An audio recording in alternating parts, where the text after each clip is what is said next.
What is happening, everybody? Welcome to a bonus episode 33 of State of the Art. What was that, Josh? 33,000th episode. And I just figured we wanted to try to squeeze in a little special announcement for you guys with good old Joe from Fox Forge Toys. And his business partner is going to be jumping in a little bit too. So, Joe, how have you been, man? Good. Thank you guys for squeezing us in for this bonus here. Yeah. Appreciate it. I didn't know you guys were in the thousands. That's awesome. No, he just says thousands of everything. So it'd be like episode 20 is like 1,000. That would be a lot of hours. It feels like 20,000. Really, yeah, I'm sure it does. Well, we appreciate it. Thank you. Yeah, and thank you. We got Judd. Well, we got the Canuck in the house. We got Judd in there. No chewing. What's up? No chewing. And we got Skew Raider. Cheers, my man. And what's funny is Judd and I we were talking and stuff like that, and it's just like how your guys' figures just hit that like nice nostalgia of like having figures that were like that 5-point articulation style, and then all of a sudden it's like it has now more articulation. It's just like it has that nostalgia feel. And then he was looking at your site and he was noticing that a lot of stuff is some of it's getting sold out. Like you guys are selling really well. So yeah, we've sold out of a lot of the stuff that we've put up over the years. It's really cool to see that. That's awesome. Because when he told me that, I was like, wait, what? Really? I was like, I would have thought they would have been, keeping the stock up and all that stuff. And he was like, no. He's like, a lot of the first year's good. I'm like, that's good. So that explains, we got wave 2 that we're going to be talking about. Yeah, I mean, we and it's the same thing that it's been reported through a few of our retailers that they're starting to reorder. It's moving well, so we're pretty happy.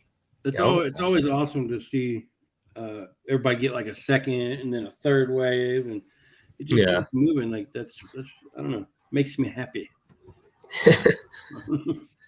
Probably makes you happy too. It makes I mean, we listen. Originally, I think the last time I was on here, the wave 2 that I was kind of like teasing, it was like maybe 4 or 5 characters. I want to say it was like we just wanted to get it out, but the demand and the response to the characters and wave 1 was so great that we went back and we were like, all right, we got to get those guys out definitely, but let's see if we can squeeze more. So now we have 7 coming for this wave. That's 7. That's insane. So it's pretty crazy. Yeah. And it's crazy how when we were talking about it, you just sort of like it was all like protos and roughs and stuff like that, and then now it's like it's here. Like that's So we have we were fortunate enough to be able to get paint masters done for the wave 2 figures, which we have the pictures of, and we got some great artists, photography people taking shots of them right now. So we're pretty excited. Who's your photographer? So for the product images that we send out, the Black Mirror, that's my partner James, who he does takes that. He's a great Photoshop artist. When we went to school, that was he was graphic design. That was his major. So that's right. Yeah. He listen, like the bulk of my photoshopping and tech is whatever my phone capabilities are. And then like minus it by like 5. That's kind of where I'm at. Minus 5. he does great stuff with that. But they came out good. Nice. Let's dive in. I was trying to stall a little bit. I was like seeing if he was that's all right. He has the prototypes at his house right now of the Skardek tribute, the one that's the yellow skin and the purple armor, and then the last one that we just revealed yesterday, the orange and white trooper exclusive. Nice. Well, let's see. And so let's take a look. Now, all of these wave 2 is going to be dropping. Wait, tomorrow? Tomorrow, yeah. Tomorrow, all Wave 2. Wow. Noon Eastern Standard Time on our website. Let's go ahead and take a look. So looking at Wave 2, and of course with the first one we're gonna look at is it Dost? Dost. You're close. Who comes up with the names? Who comes up with the names? How do you guys figure those out? Oh God, just going back and forth. You know what it is? My wife, she's I mentioned it before. She's the writer, she's the author, and she has a lot of cool ideas for like going back and looking at old archaic names for things, and tracing the lineage through time and kind of getting different variations on it. So Dost is an old English word. I forgot the meaning for it, but a lot of the names that we come up with are like, you trace them back to like Latin or like Old English. It's really cool. Now with this figure, so I love the head sculpt. Now does the helmet fit over the head, or is it a separate head? No, so that's a separate head. Originally in the early designs of Wave 2, we were kind of floating it around, if we were able to do that, engineer wise, get it to fit over the aliens. And we kind of had rough things made, rough prototypes done, and they just didn't really fit right. Kind of looked bulky and just one-dimensional at the same time. Like, it just kind of looked like somebody wearing like a one of those like costume heads at like a kid's party. Right. It just looked off. And we were trying to look at different ways, like maybe like we got inspiration from Echo, the Black Series Star Wars figure, where like the helmet slots like sideways. So we were looking at that, and then it wasn't working. So we said, you know what, to make it aesthetically nice and tie it all up, we're just gonna make it a separate head, so it's in scale.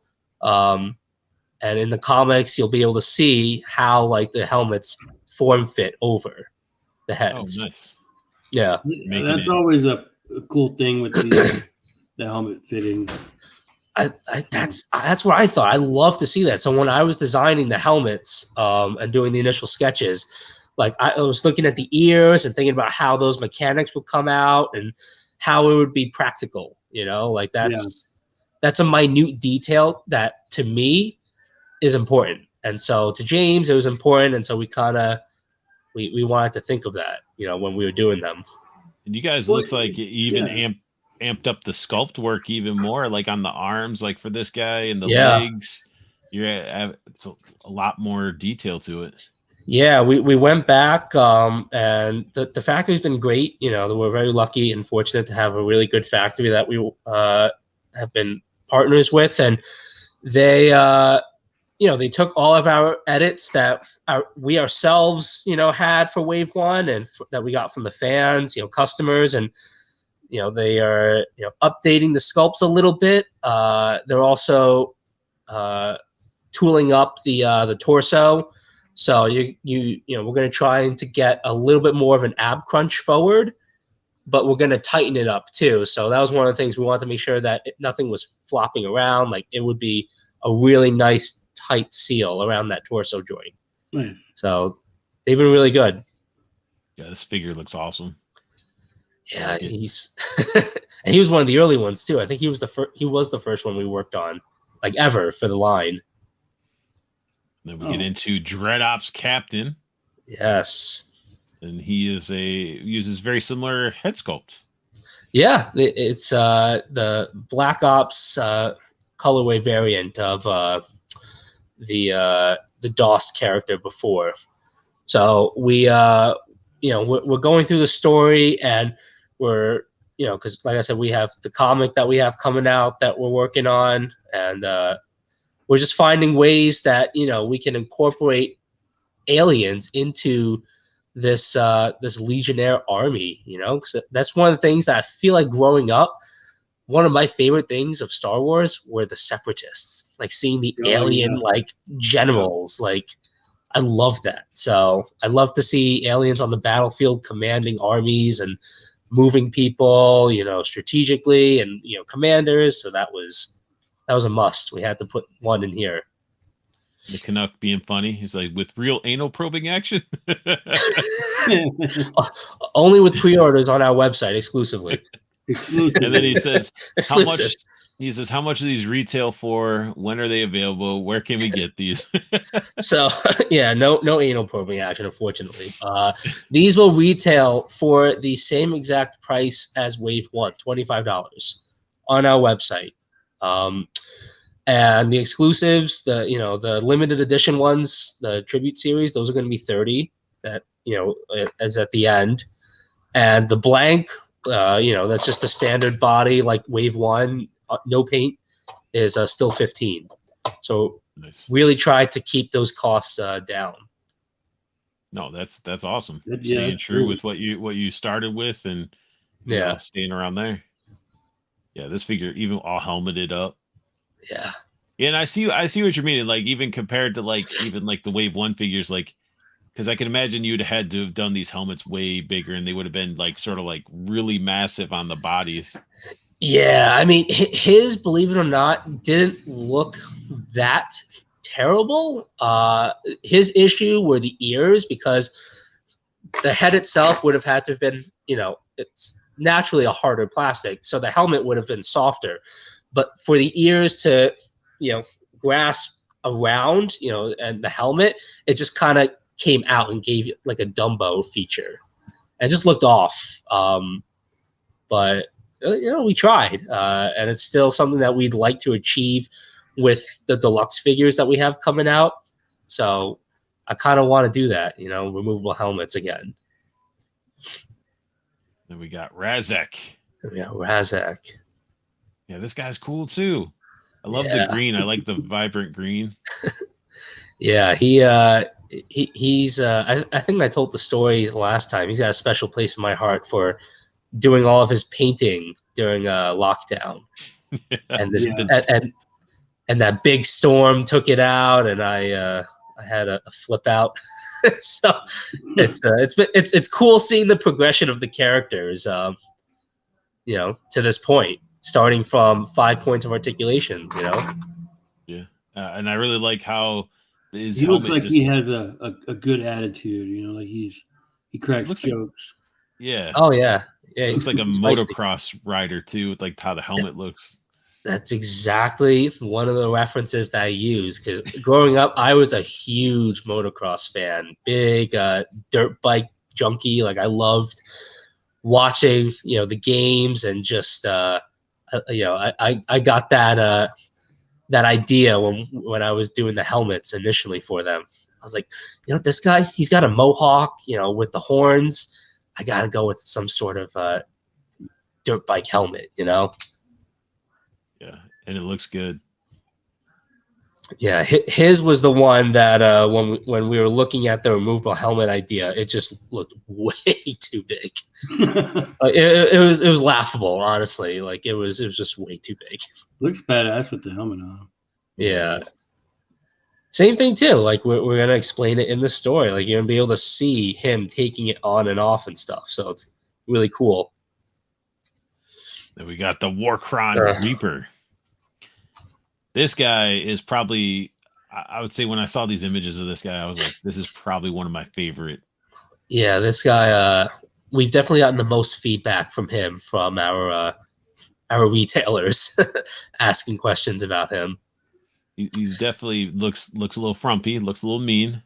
Yep. So it's the same thing. So, like coming from Star Wars background, those separatists, I wanted more dark, gritty aliens leading a charge on a battlefield, and putting myself in the shoes of somebody going up against somebody like that, like I feel like I'd be more scared of that coming at me on a battlefield versus, a dude with, just a regular old human, I mean, it definitely gives me the, that whole Exo Squad vibe. It's like, that was like a show in a toy line that, like, for me, it's like, okay, you have the different planets battling it out, and you had your different, races and stuff like that, alien races, and it was, it's pretty cool.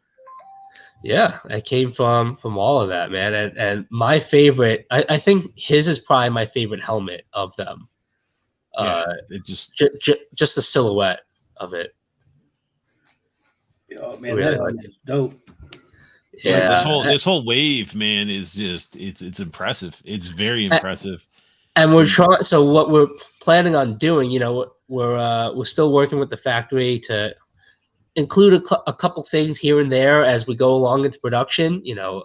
Not revealing everything, but one of the things that's cool about the Wave 2 heads and helmets is they're going to be compatible with the Wave 1 bodies. Oh, nice. So if you snap that helmet onto another character from Wave 1, even the Reaper, he's got human features, human hands, and a human head. So that's another army builder that you've just added to the ranks. So that's kind of. Canuck said the one guy reminded him of Greedo a little bit, but he also says, are any helmets removable from Wave 2? Not from Wave 2. No, well, actually, that's not true. The last limited edition figure that we revealed yesterday does have a removable helmet. Yes, but he's using the Wave 1 body. Divine Serp said, puny Warcron compared to Zur. Yeah, the Warcron species that we've kind of delved into in the lore is just people know him at the big Warcron is Zurge. So when we revealed this Warcron specialist, it was so funny getting people commenting and messaging us like, "What happened to Zurge? Did you just get rid of Zurge? Did you tool him down? What happened?" Like, no, not every Warcron looks the same. That's awesome. And then we got into here's the blank, so everybody can see what a blank would be like. Yep. And you can really see even more of the details and like the head sculpt and everything when you see them with the blanks and stuff. That was something for me for Wave 1, and I think James will agree too. Is the blank was one we weren't expecting to be like one of the eye catchers of the wave, but these artist-proof figures, just no paint. Like you said, you really get to see that sculpt, and the details of it. And it's really cool.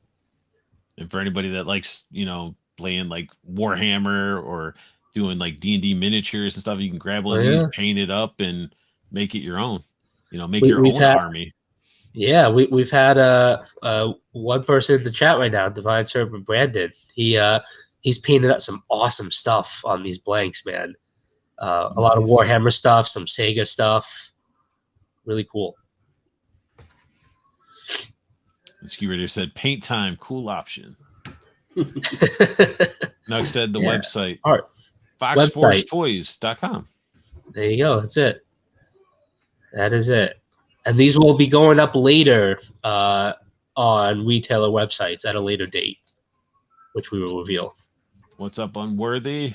But yeah, so these are that we're looking at Wave 2. They go up tomorrow on Fox Forge Toys website at noon Eastern time. Yes. And you guys can get them there straight from them. And then anybody that's waiting for like different e-tailers, it's like you said, like the 8th or something like that. So they'll be going up the week of May 8th. May 8th. So you might as well just not wait and just go to Fox Forge's website and get there. I mean, Are you guys doing any cons coming up or? Oh yeah, I mean we've been booked this whole year that we've been happy. The next one we have is May 6th in Danbury, Connecticut. We're doing one with the Horsemen. Nice. And then we got ToyCon, New Jersey, back in Jersey, June 10th and 11th. I think it's the 2-day. Yeah, ToyCon's where all the guys from the other show, Toy Talker, they use. Yeah, that's where we met Chris and we met Yimbo and everybody. And then after that, we have Legions Con that's coming up in November, but we've got a couple others sprinkled throughout here and there. The Canuck wants to know if you're doing Joe Fest. No, but that is one on our list that we definitely want to hit up at some point. Joe Fest we want to do. PowerCon is another one. Toy-Hio. We want to make our way out there. So pretty much you guys are going to have this set up to where when con season hits, you guys are going to be hitting like all of them. That's the plan. I mean, this round of production, our goal, we're getting molds for waves 2 and 3 taken care of. So we're the ultimate goal is to have stuff trickling out slowly throughout the year. Every quarter or so, have something, a drop, an exclusive, or something, just to keep it going. Yeah. And speaking of exclusives, we're gonna dive into one right now. Whoops! There we What happened go. there? What happened there? Hit the wrong thing. There we go. So more pictures of that with all helmeted. I sort of stopped there and got sucked into the detail. But exclusives, though, we got the Legionnaire Tribute. He's our first limited edition. Yeah. You'll That's awesome. You'll know him right away. Yeah. Does he have green eyes? He does. He has the same visor color as his eyes. That'll match. Oh, nice. So really, and a really cool piercing orange. We got a lot of good feedback from our first exclusive, which was the Boba Fett, the Booba Fart exclusive colorway that we did. For all intents and purposes, doesn't look like a certain character. No, we got really good feedback from that one, and we wanted to pay homage still to nostalgic characters, pop culture. So we started. This will be the official launch of the tribute series that we're gonna slowly every wave or so start putting out, at least one variant colorway of a character, either in the wave before or the current wave, and it's just kind of going back to, the whole reason we're here. The people that inspired us and the characters we grew up with. That's kind of what we're doing here. That guy is cool. I like him. The colors are really good together.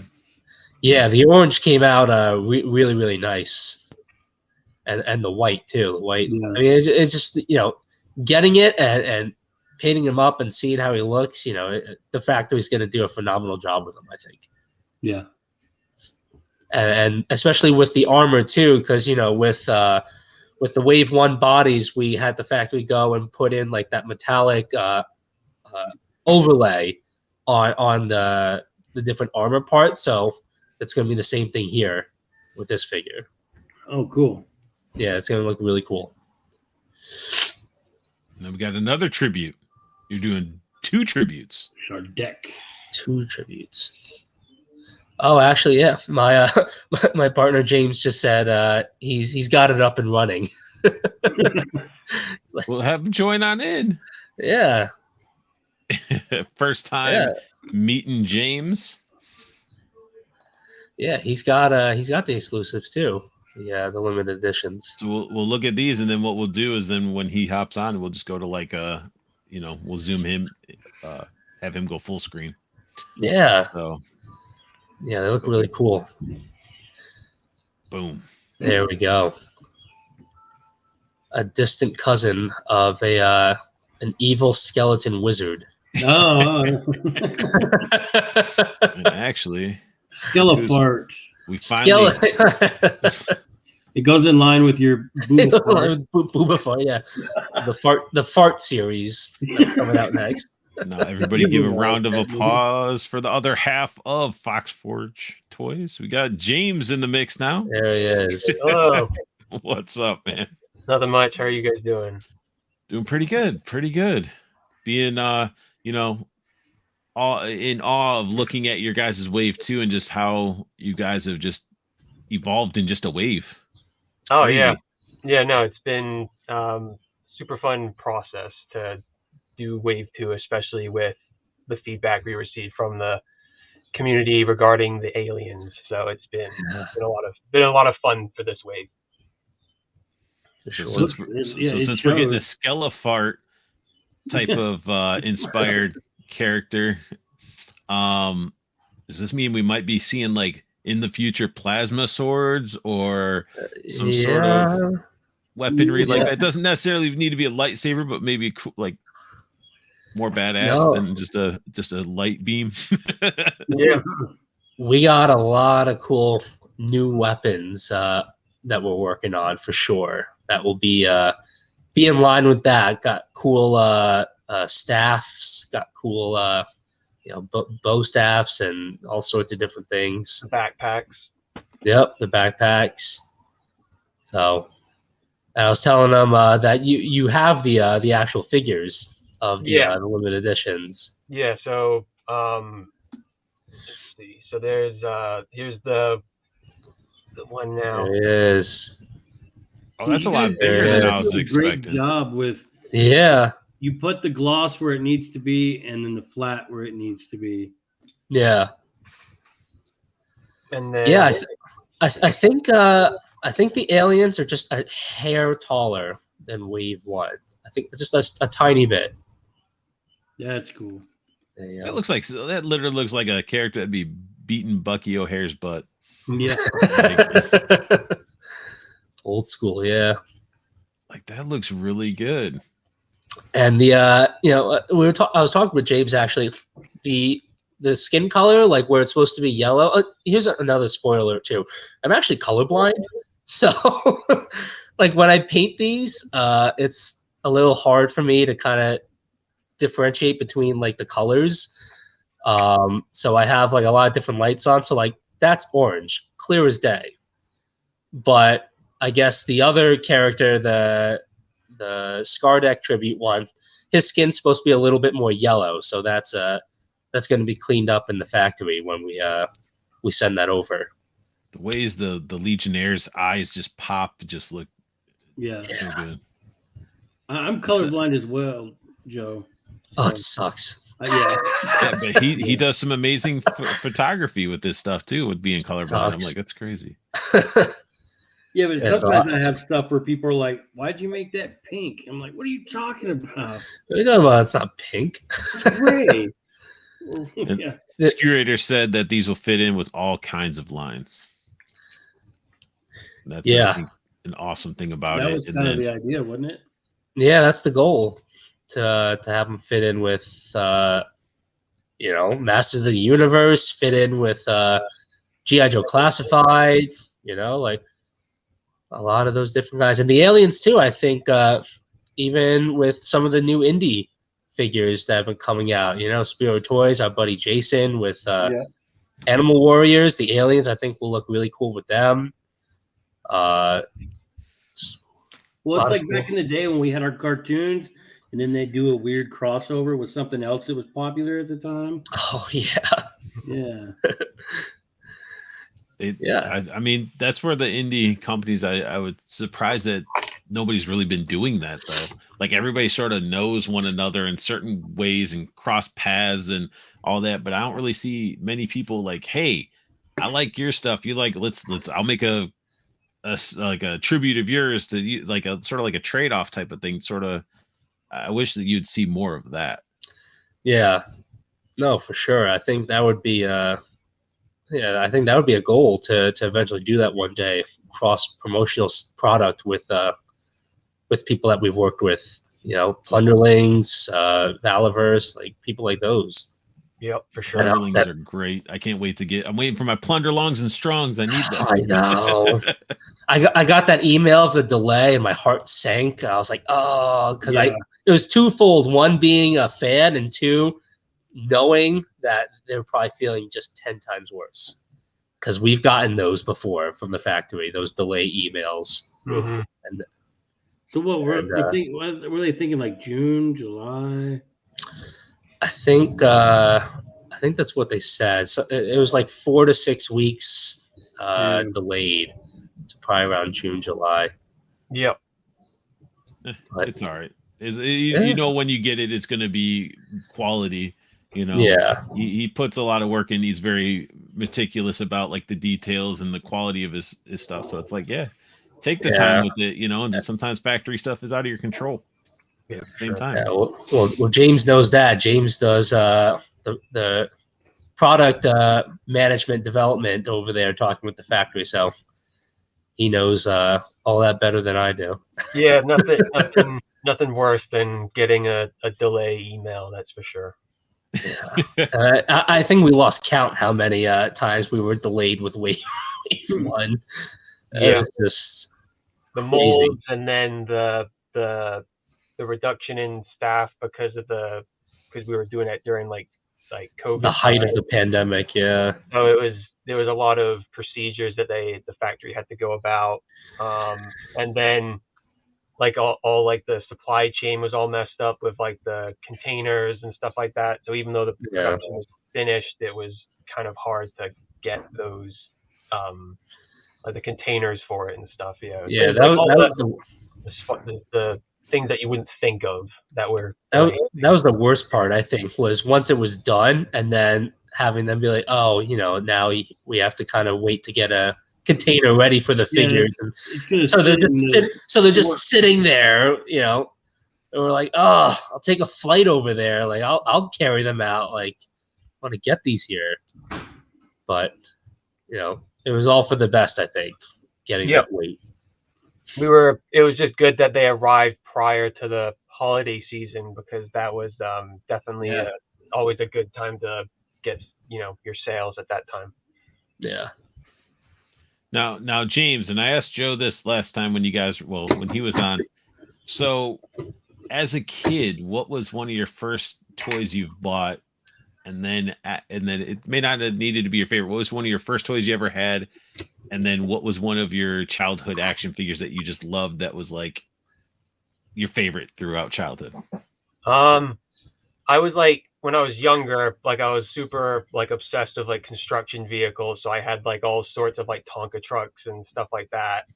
But then in terms of like toy that stuck with me was episode 2, Attack of the Clones. I had the clone, one of the clone troopers. It was like the one with the red stripes, and it had like the cannon that came with him, and that legit threw me into an addiction with buying clone troopers. You can see the damage behind him if you zoom in closely. Yeah, it's a tall clone. His retail wall that he put up. That is literally a retail wall. Look at it. Everything is stacked up there. You need to expand it so you can spread it out a little bit. You know how hard it is every time I go over there when we're talking about stuff for me to not just like look at everything, like peruse his shelves. you're like putting it in a cart, and then you're like pushing up. Where's the checkout? Yeah, where's the checkout line? He's talking to me about like stuff, and I'm like, wah wah wah wah. Let me see this variant you got hiding behind here. Yeah. Also, what I was looking at in his background, I was like, what is that? What's that on the shelf? What's the blue dude? It's in the background. Top of your file cabinet. Oh. Who's that guy? Or am I not supposed to be able to see that? Oh, this one? Oh, this guy. This is yeah. It's a wave 3. Wave 3, but this is Xeno. So Xeno. Oh, nice. Yeah. So reusing, but James, I mean, he can show you the close up of the new paint apps that will be on it. Yeah. Look at that. I forced out a first reveal. Yeah, this is the one that I was excited for. He was like the cyber ninja sort of. Yeah. Yeah. And then he's going to go great with the jet packs that we have coming out, and a lot of cool other figures. So that we're working on for the next waves. And then, getting out the deluxe figures, that's what we want too. That'll be a lot of fun. The deluxe figures, they'll be probably double the size of these figures, and they'll be like bulky, carrying huge weapons and stuff like that. So it'll be a lot of fun to make those, and then hopefully people have a lot of fun with to play and pose with as well. Yeah, the big guys, the deluxe figures, themselves will stand like a little over 7 inches, I think.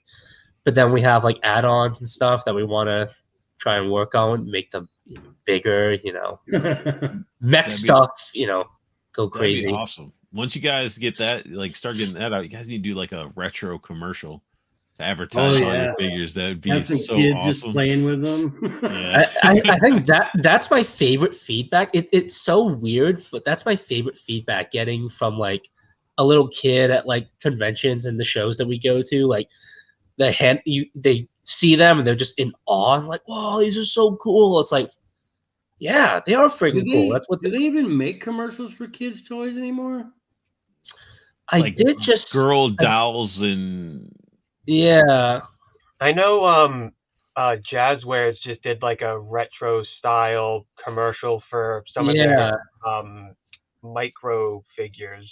That's who I was thinking of. That I know. Yeah, they just did one, and then it's so crazy though because nobody watches cable anymore. So we're so like, and kids aren't watching cable; they're on YouTube or Yep. Well, that's where a lot of that's where a lot of the ads and marketing now go towards is YouTube and TikTok and other apps that I can't figure out. That's what you need to get you a commercial. Just throw it up on Instagram. Do it on make it and then put it on all the platforms, TikTok, Instagram, and all that stuff. If you guys don't have a TikTok already just for Star Dusk or Fox Forge, I mean, it's worth to get some traffic. Yeah, if you make a commercial, we could play it here. We could play it on Toy Talk. I'm sure we can get a bunch of the shows in the community to like air your commercial. Yeah, I mean, I'd love to. I think we talked about that early, like doing a commercial with the resin figures, the 3D printed ones. Yeah, and then we had them in hand, and we realized, oh no, we can't. You can't do a commercial. Go to clack them together or something. They just break. No, especially after that incident with Razek. No, I wouldn't want to do that. Now the Canuck is asking how much articulation, and I don't know if he's meaning like the bigger figures you're talking about, or the figures in general. So I'll let you guys answer however you want. Yeah, the current figures, the Wave 2 will be the same as Wave 1. I think it was 30 points. Yeah, roughly 30 points of articulation. Yeah, and then I think the big guys will have the same articulation. I don't think we're skimping on that for the big guys. It larger. That's all. Yeah, exactly. Like the disc joint will be huge. The torso joint will be huge. Like, it's freaking huge. The figures that we have, and they're painted too. Like they're like the paint masters are all done. They look really cool. So yeah, they're all going to share the same. Cutthroat saying Coxcrete is now a Batman signal. I think he's just pooping or something. He's I'm like, Batman. I'm Batman. And then Ron said Sectar's Dragonflyer was one of my favorite toys. Sectars. Now that's an awesome line. I remember Dragonflyers. I remember I liked Sectars and Mystic Knights. That was a cool line too. Sectars. Go ahead with the. No, yeah, yeah, no. Those were two because I used to play with them together, just kind of on the battlefield in my bedroom. Now, didn't the guy that made Boglins do Sectars? I think so. Yeah, I think he did. Yeah, he's bringing him back. He has all those Boglins and doing all the glow in the dark stuff. It's like, why hasn't he brought back Sectars? The Nestle company's got Sectars. Yeah, Zika. I think Zika Toys has the Sectars license. Yeah. Yeah. We've talked with them before. They're really nice. They another indie company that helped us out. But I think they have them out now. Actually, I've seen them at the shows. Yeah, the Sectars. And then I think now they have those robot ones, the RoboForce. Those are out. Those are out now. And then they just went pre-orders on the biker mice. So I don't like biker mice. I don't like the look at them. I think the OG ones look better. I'm gonna need to see them posed. I think that's what's gonna. Yeah, that's what. Yeah, I need to see one. I need to see it posed, and then I'll make an assessment. Roma Toys says, "Hey James and Joe." Hey Frank, thanks for dropping in. Snuck said, "Visionaries were awesome." Yes, they were. Visionaries, yeah. No Chewing says pre-orders open tomorrow. Any ideas of estimate for delivery? Yeah. Sometime after you pay. At some point in time, yeah. No, we're thinking what, James? Quarter 4, end of the year. in terms of the timeline we were looking at, it looks like Q4 if everything goes to plan. Yeah. So sometime between September and December. And if it doesn't go to plan, you guys don't be bringing out your torches and pitchforks. I mean, shit happens. Like, come on. Yeah. I mean, if nothing else, we learned from Wave 1 that shit happens. And there's nothing you can do about it. Just I mean, everybody has. I mean, look at Valaverse with the first wave of Action Force figures, and then they did their Series 3 that had some, issues, and it's like it just happens. I think as long as you keep the communication up with the community, everybody's fine. Just don't pull a Mezco. Oh yeah, it won't be that. We're talking with Toying Around, Kevin. Yeah, we've been following his ongoing almost 1,200 day no Batman Mezco. That's funny, dude. That's rough. Roma Toys is pumped to have a crew of different characters to add to his crew. Yeah, we're excited for people to fill them out. No Chewing saying maybe in time for Legion's Con. Yep, they're going to be there. That would be ideal, or at least have samples to pack into the displays that we have. Yeah. Now, with your guys' line, I know there's so much probably on that you guys have in your mind, being both artists and stuff like that. But I mean, we're looking at, you're talking about mechs, talking about bigger figures. Are we talking about any sort of like mounts or play sets? I mean, like in terms of like molds being done for that, no. But I mean, like the idea has definitely been thrown around in meetings that we have had. So we have like a list of things of like what we would like to accomplish with the brand. Yeah. From the product development side, we know how much molds cost. Yeah. We know how much it costs to cut steel. So, but at the same time too, like we know just how appealing that would be to have those, play sets and small vehicles and stuff. So like James said, we've definitely planned around it, and it's something that we could potentially go into. Once the whole goal now is just to get the core squads done, and then keep building out, expansion packs and stuff like that, and then that's when you're going to start to see us get into the crazy stuff. Okay. Heck yeah. Yeah, I'm figuring again. It's that progress, baby steps. You're working your way towards it, but it's just like idea just dawned on me. I was like, man, that'd be cool. Like some like weird cybernetic horses that have like lasers on them, or weird alien creatures that some of the aliens would be riding around on, or something. Like a Motu Stridor or something. I was thinking like the old.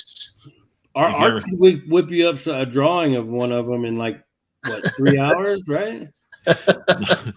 I don't know how the thumbnail today. I think it only was a couple hours. Yeah, hours knocked that out. But I was just more thinking like, you ever seen the movie The Wizard, animated movie? I have not. From like the 80s. It sounds familiar. From the 80s, yeah. It sounds familiar. The Oz movie. No. So there's like this on the cover is like this like bounty hunter like type guy, and he has like this weird like two-legged like creature that he rides around his mount and stuff. And I was like, that's what I was sort of thinking of, like something that doesn't have to be massive, something that's still small and still transporty. Okay. James, what to do, Art? Okay. Please. What's that? I said, quit telling Joe and James. I wasn't. I'm just saying that's what I was with their figures, man. So. This is the one with Fred Savage. Is that who it is, or no? That's the Wizard is the one you're looking at. Is them? That's the first time they dropped Mario 3. That was the competition. No, this one's like if you search animated movie. Oh, okay. It's like a guy in a red like outfit with a gun on a mount. Oh, okay. Oh, yeah, that is cool. Okay. All right, that is pretty cool. Oh wow, Josh is back. He's no longer Batman. Well, Joe was saying James is a Warhammer fan, so I was going to show James. Some of these joy cameras. Oh, Templar, yeah, Black Templar, nice. I went down this hole hard. Yeah. Show them your Gray Knight. Oh, that is awesome. If you don't have one of these, I definitely recommend just pick up one. I have let me see. They're just by the way. I do not have any, but I am very tempted. Oh, you got the Dreadnought? Yeah. Dread-Off and the Neil Marines, yeah. Heck yeah. If you go, I've been picking mine off, sort of sniping them off Amazon. They've been pretty reasonably priced. Mm-hmm. Yeah. Like with my real like job, I ended up getting these like gift cards for Amazon. And I just had to stockpile a little bit. I'm like, what can I get? And I was like, I do need another Grey Knight, but I can wait. And I ended up I opened another faction. So I went down the orcs. So I'm getting like an orc in his like mount, which is like a weird like. Oh, it's like a giant like squig, I think it's called. Yeah, the squig hog. That's what it is. Yeah. And I ended up getting a good deal because it was like Amazon was already dropping it down in price, but then they had a coupon on top of that. So I was like, oh my God. I was like, okay. Do you guys have Star Dusk on Amazon? Are you guys on? Don't know. Not No, at this they're time, not on them. No. No, we don't. I think Realm of Toys Frank has a Amazon store. Maybe you guys should talk. Oh. I don't know. I mean, if you want to carry them on Amazon, I don't know. Yeah, Amazon. I think Amazon is like pretty extensive with sort of the list of requirements they have for you, right, James? Oh, like in order to like there's a lot of requirements to sell on there. I mean, if you have it to where you're like a third-party seller and you're selling stuff that already exists in the market, then it's pretty easy. But if you start trying to get a new IP on there, I think it's pretty tricky. Okay. Yeah, see, I don't know these things. So. You mean you can't paint your figures with lead paint and sell them to kids? That's why I defer to him. But no, I love lead paint. Yeah. That's why his camera's off. He said they're eating chips of it. He has lead paint chips. Tastes great.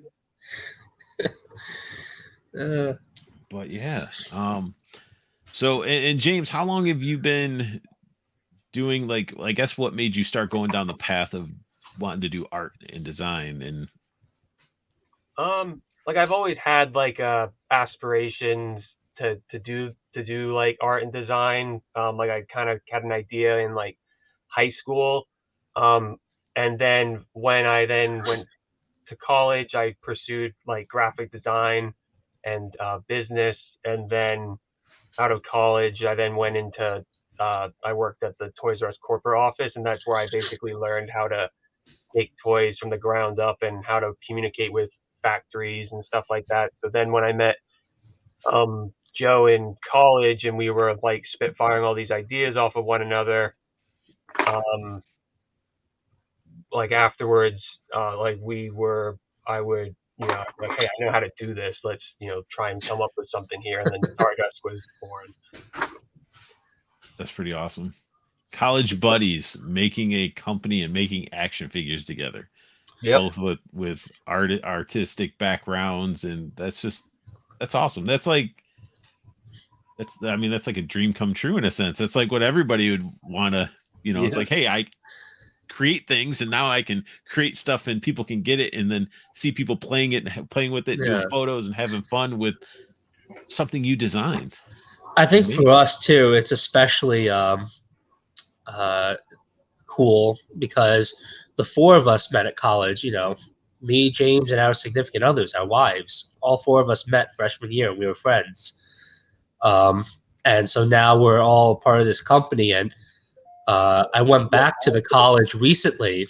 And so I saw the actual dorm that James and I were in the 4 building. And I saw the window where on rainy days we would put all of our Clone Wars figures lined up on the windowsill and have our Nerf guns, and we were sit off in the hallway and just pick them off while we were supposed to be doing homework. Talking about grand aspirations to open up comic shops and do all these licensing things and I'd start say a you went a business. step above the comic shop. You just skip that step altogether. Yeah, well, Now you're providing comic shops with stuff. So well, that's the cool part is seeing from the retail point. The shops that we work with sending us pictures of like the product on the shelves and customers physically buying them, and stuff that it's on the shelf next to stuff from NECA, stuff from Hasbro, Mattel. It's a really cool thing to see. Yeah, like when Star Dusk first went up on Big Bad Toy Store, like that was pretty cool to see, like it up there with like the Warhammer and like Mortal Kombat and Star Wars and stuff like that. It was like so cool to like see that, and it was in a way, I guess, competing with those brands, try and get some sales out of it. So it was definitely a very cool. I bought one. I bought one. I pre-ordered it. Had it come in a big pile of loot with like Transformers and some Plunderlings and stuff, and so I had to put a sticker on it. So now it's hanging up on my wall. I mean, that's an accomplishment, fellas. I mean, you guys cool. like. I mean, I probably would have been overwhelmed. I probably would have got teary-eyed a little bit, getting to that. Like, it's just like, man, we're doing it. We're not just trying to push a wagon or a car out of the mud. It's like you guys are doing it, and I mean that's awesome. You guys did all that hard work, and it's paying off, which is great. Yeah, we appreciate it. We like people like you that have helped us, promote it and talk about it. That's I think a lot of people don't realize that's just as important as the product itself. Is getting the platform to talk about it, because it's one thing to make the figures, but it's another thing to have a fan base and be able to come on, and talk about it with people that come on your show and people that and follow you and stuff like that. So it's definitely been a big help, being able to get it out there. And it's nice too that both of you guys are passionate about what you're doing as well, because there's some creators that are. They'll be dry or boring, and it's like you guys have that passion. You're like, what you want to do. You're loving it, and it's like that's a good thing. Like there's times where you get some people that are just sort of like, it's this. It's just like, where's the passion? You're making something, and people are interested. And also, I love the fact that you guys do a lot because last time you were talking about you took a bunch of like the blanks to an art class and let kids paint up the stuff. I mean, being involved with that really cool. is awesome.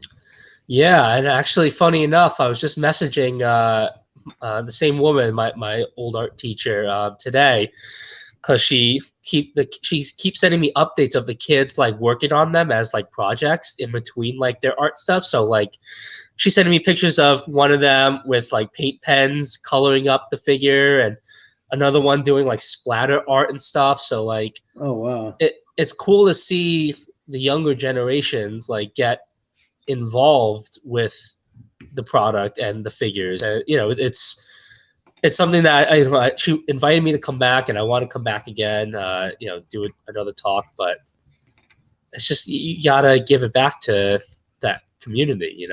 At the end of the day, we wouldn't be here without art.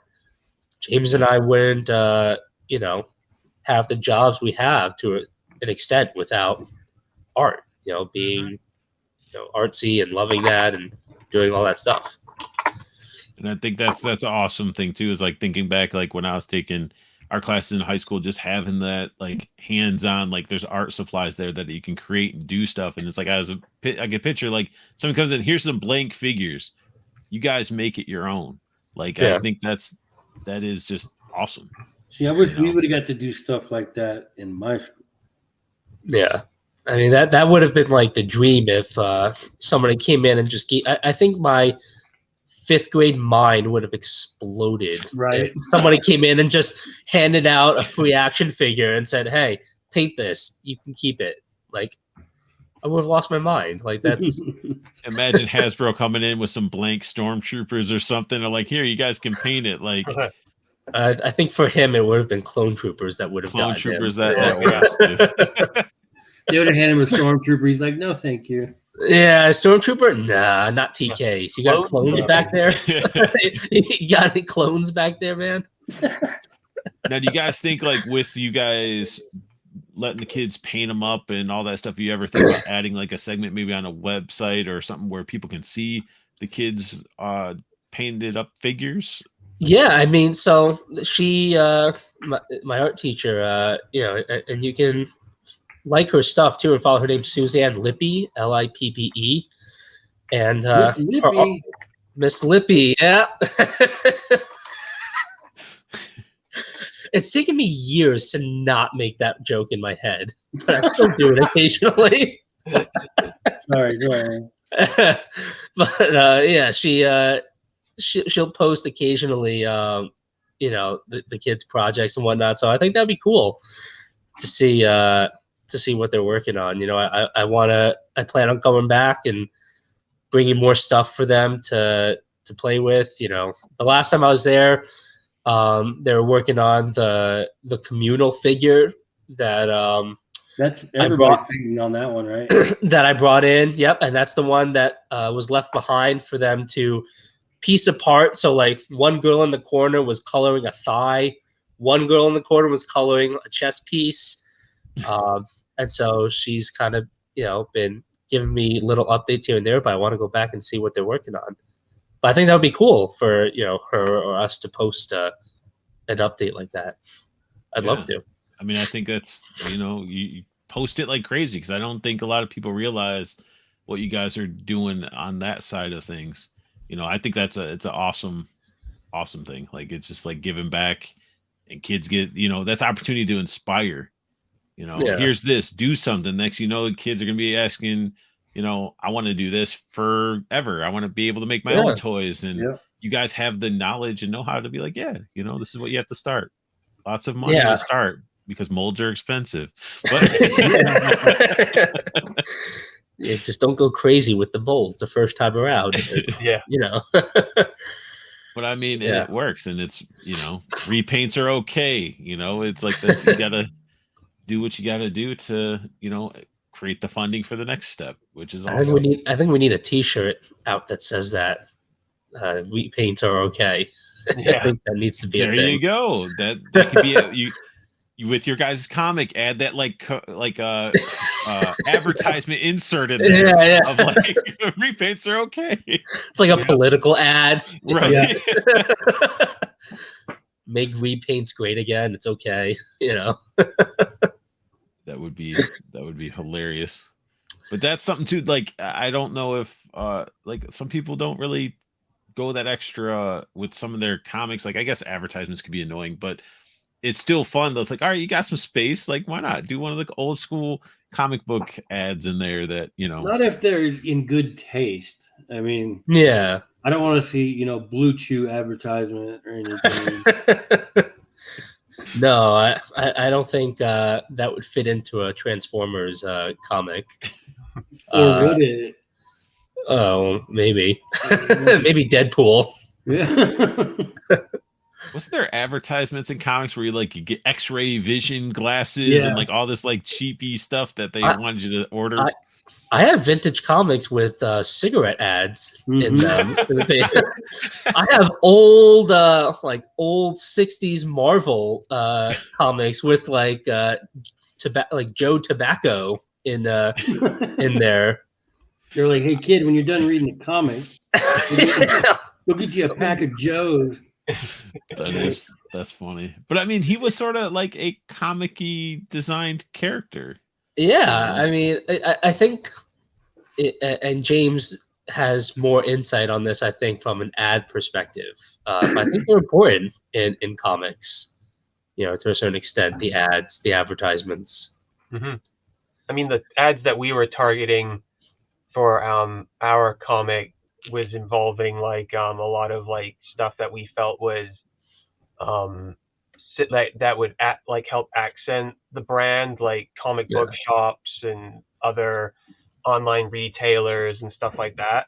So that like how we were looking at it, we weren't gonna. I don't think we could have thrown in anything like really random like No, I think we have like one or two for our figures, and then the rest of them were like ads for the mom and pops that we work with, like shops out in West Virginia, shops out in Wisconsin, stuff like that, and then online too. Yeah, to have just like a directory of everywhere, wherever they're reading.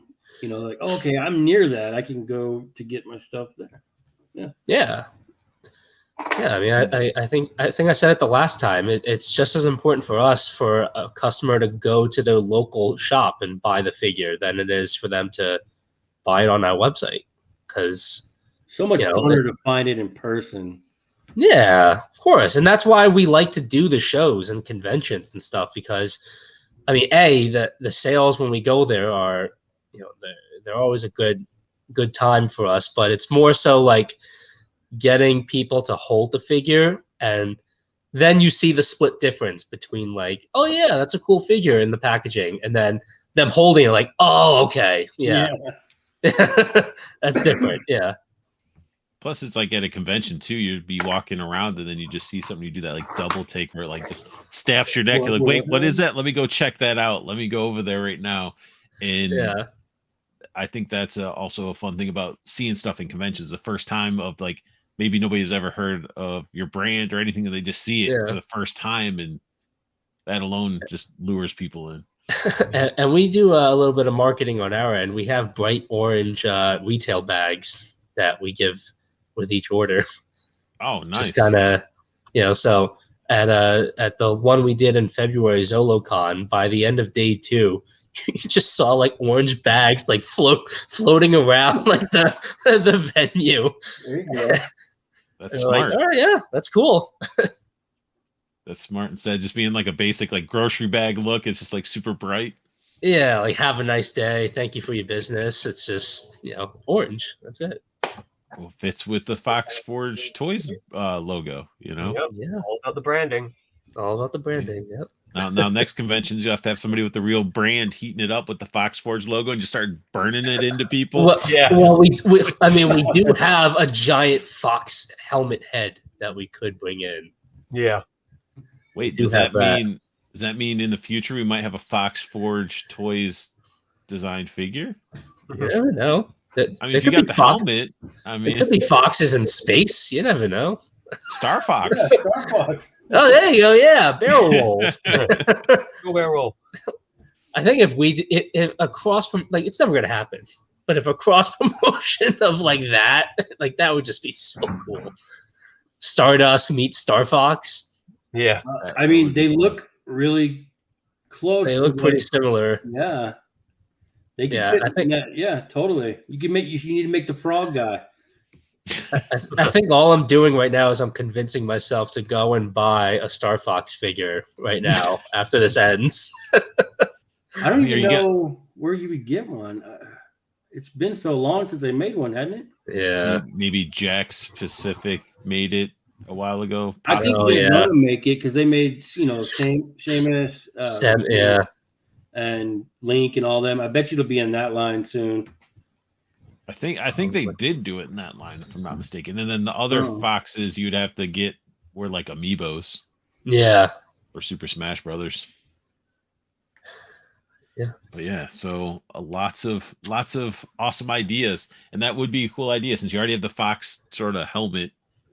Hey, why not? Another little like special only can get it maybe through your website type of figure. Yeah.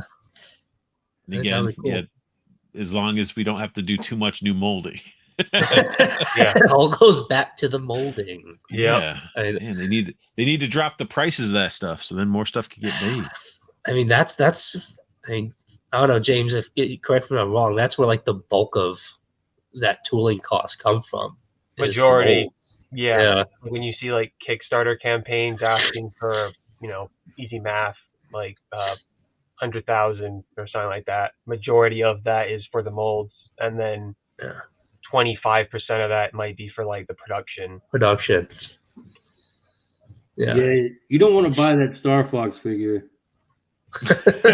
Wait, why? Did you just look it up? Yeah, it's like $70. Oh. $70 for a Jack specific figure from 2014, Jack specific. So, You know, I'll probably end up adding that to my list of things to look for at the conventions. there you go. Yeah, you'll I do probably have- find one way less at a convention. Well, that's the fun part of going to conventions too. Is like being collectors, having our own list of things that we're looking for. That's hilarious. So I typed in on eBay Star Fox figure, but Fox, they put you think it's Fox Force, Stardust, do it yourself, unpainted. Yeah, so you're under the Star. If you search Star Fox action figure, you're gonna find Stardust. Oh, there you go. I have seen a few pieces trickle in and out of eBay, like the exclusives and stuff. Yeah. Well, I think that's the name of the game. A lot of people go to those conventions, buy all the exclusives to try to make some extra money on top of it, or to fund their own investment into an exclusive. Yeah.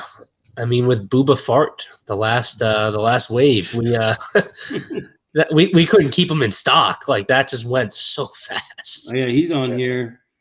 I think the highest I've seen so far is like 69. Yeah. For him, yeah. He had true fart smell when you opened that box. Yeah. Yeah. Scratch and sniff action. Yeah. That'd be hilarious though if you ended up hiding one of the scratch and sniff stickers into one of them, like, and it just opened, it smells just like a rotten egg. It's like, what happened to my figure? We're building a new backstory lore here to the characters.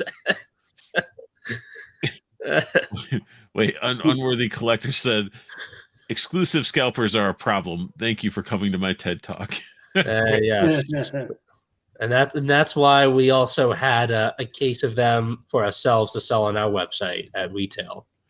And then Toy Addict said, start flipping some of those orange bags. I mean, in the state of New Jersey, that's kind of like contraband, having those plastic bags. That's like money, currency. Yeah, right? We'll have to have people pay for the paper bags at this point. Grocery bags. Yeah, that'd be horrible to go to a convention and have to carry all your stuff into like a paper bag. He's just holding it, tears out, and then all your stuff just hits the ground. It's like in Home Alone when he's going back with all the supplies and all the stuff. Yeah. Well, you could get those fabric Walmart bags, but get your logo on them and sell those along with the figures. Like, hey man, you want to carry your stuff in style? Tote bag. Yeah. You get a bonus coupon or a bonus off for reusing the bag when you come to the convention. Yeah. I mean, we support the environment. There you go. But don't just make sure you have windowed packaging. Don't do the windowless. No.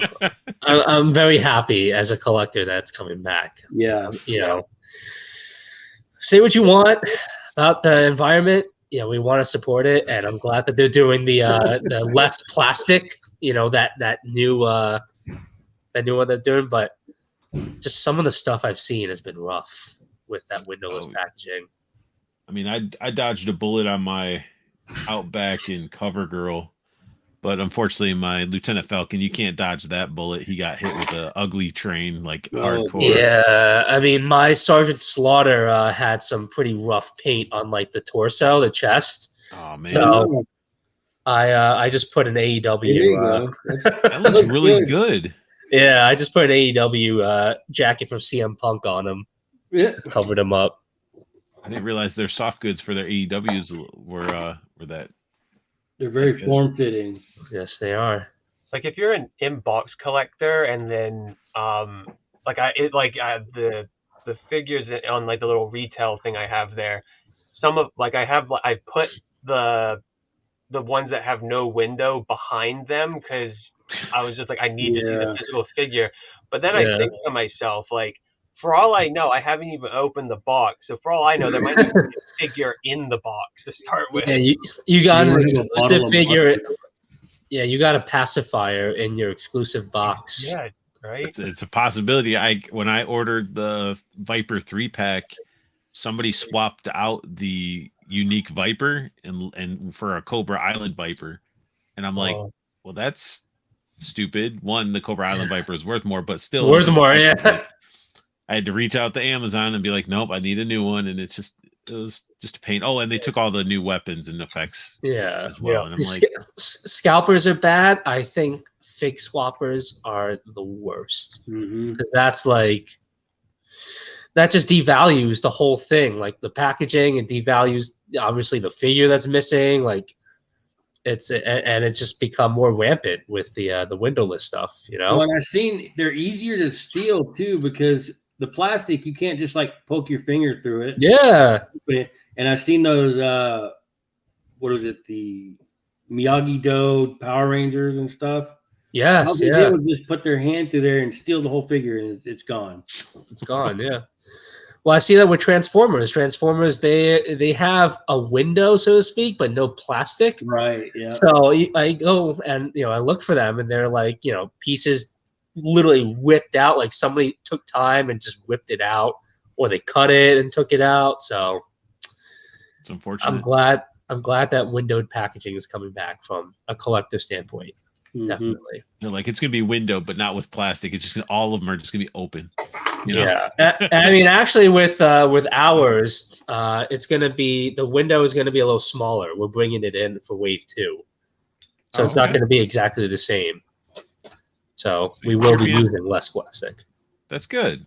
That's good. Yeah. Another issue like that.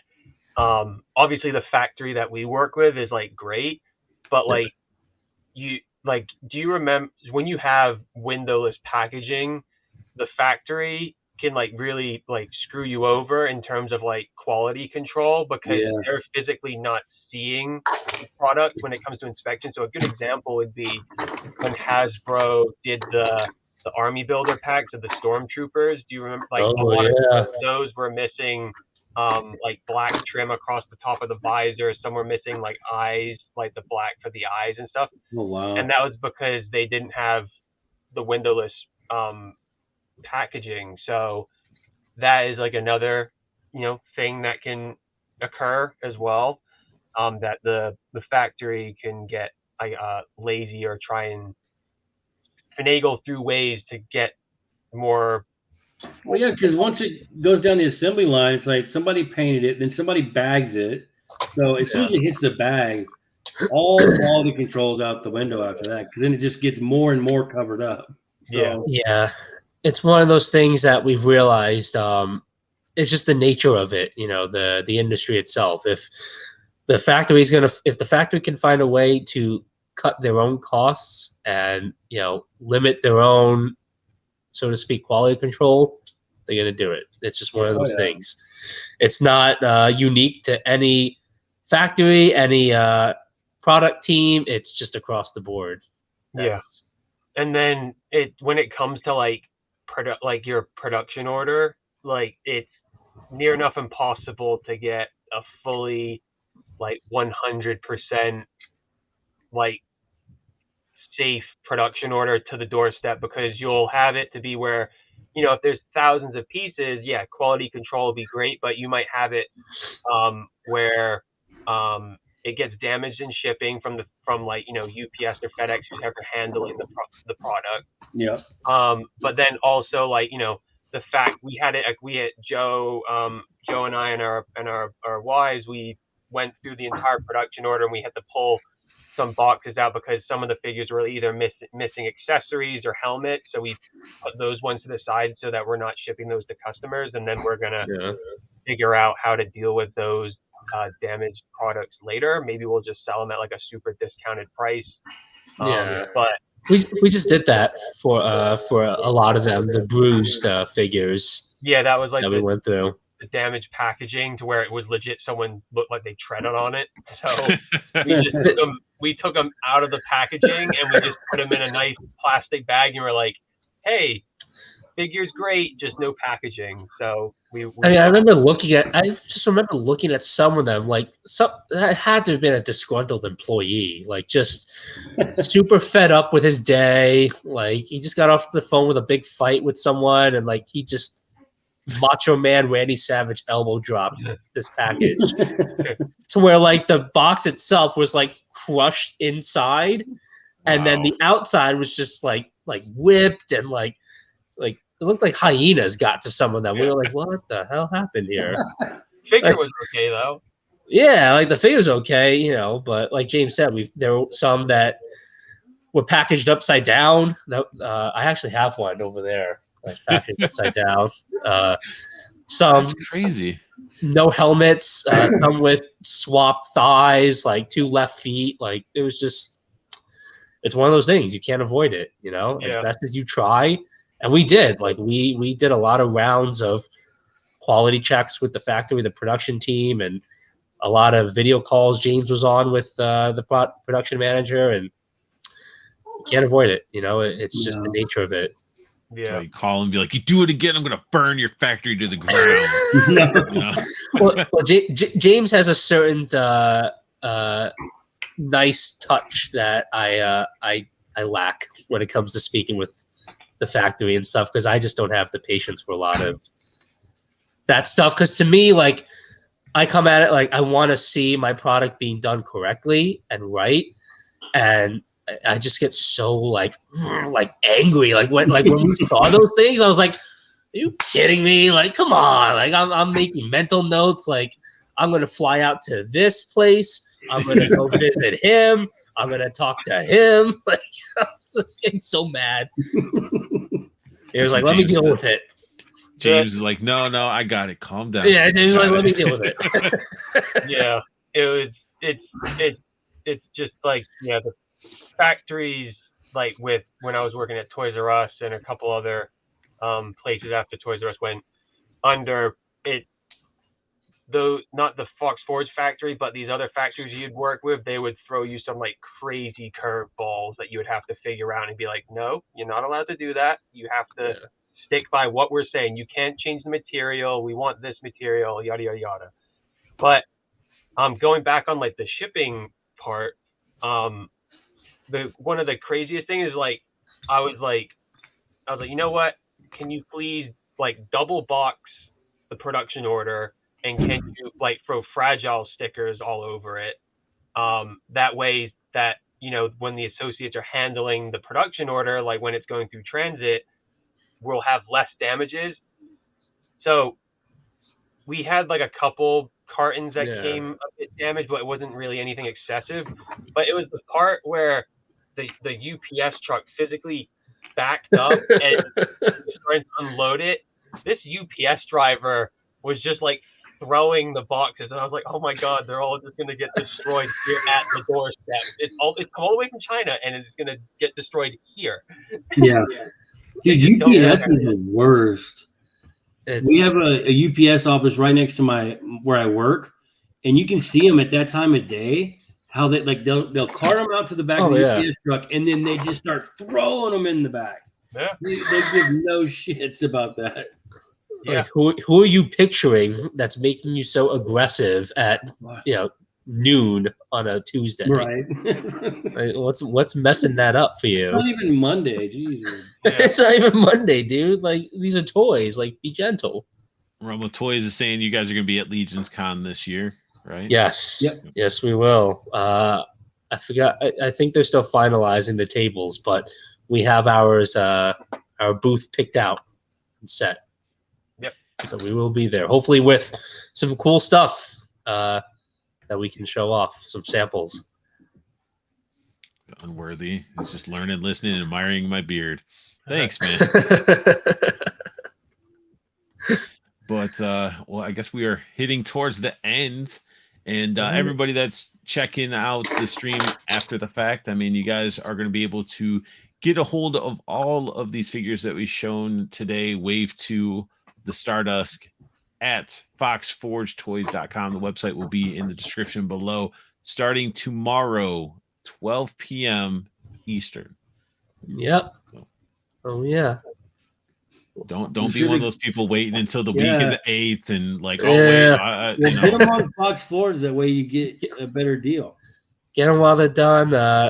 Flat rate shipping. Yep, you will be shipped first when it comes to the production order, because we'll be getting everything, and then Big Bad Toys order we'll ship that out, but we'll be prioritizing our orders as well. Yeah, that's what we did with Wave 1. We had Kickstarter orders, and then after that it was online and our wholesaler, retailer partners. So you want to get it first. FoxForgeToys.com. It could be a few weeks, could be a month.